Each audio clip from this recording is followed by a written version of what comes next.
બોલાઈને લઈ કહું હું એવું છું મેરડી કે બાપ અને દીકરો ફરતા હતા હવાના અને 8 કલાકથી ફરફર કરે છે, મને મેરડી મળતી નથી હું અને દીકરાને 50% પટેલ દેખાતું નથી અને બાપ ફરી રહ્યો છે. ઉશિદ મનસપુરા નદીને ગંદ્રપે મેરડી છો.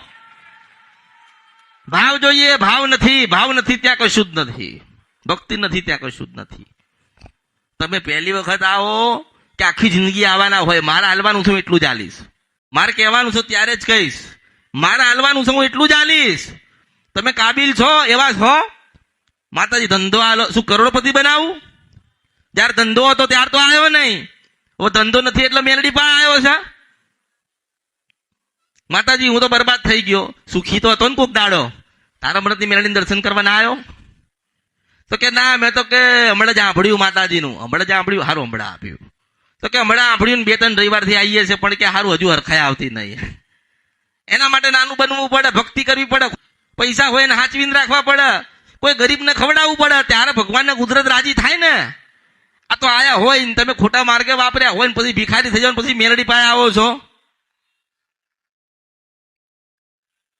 તમે તમારા કર્મથી દુઃખી થાવ.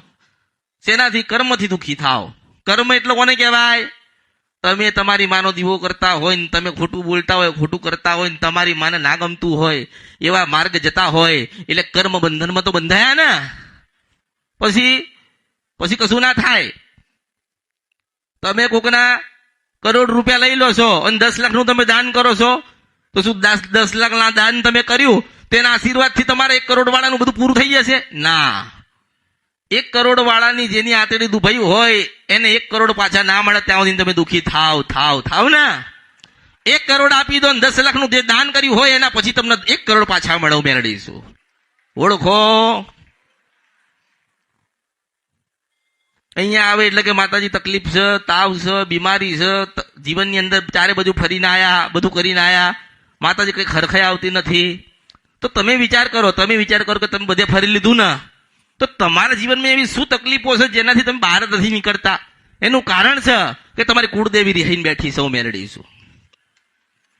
તમારી કુળદેવી કાળકા હોય ને રિહાયેલી હોય અને તમે તમારી ઘરની સધીને ભલામણ કરો તો એ સધીને કામ કરવા દેશે મેલડી? એ તમારી કાળકા કરવા દેશે? ના કરવા દે. એલા જ્ઞાન નથી એટલે દુઃખી છે માણસ. કે અમારે તો કે શિકોતરમાં પૂજાય છે, તો કે શિકોતરમાં પૂજાય છે, તો કે હા શિકોતરમાં પૂજાય છે, તો કે તો સધી થઈ ગયા. ક્યારે થયા? પછી શિકોતરમાં જય અમૃત બાપા, હર હર મહાદેવ. તમને યુટ્યુબ પર જોઈ રહ્યા છો તો સબસ્ક્રાઇબ કરો, ફેસબુક પર જોઈ રહ્યા છો તો ફોલો કરો, વિડીયોને શેર કરો.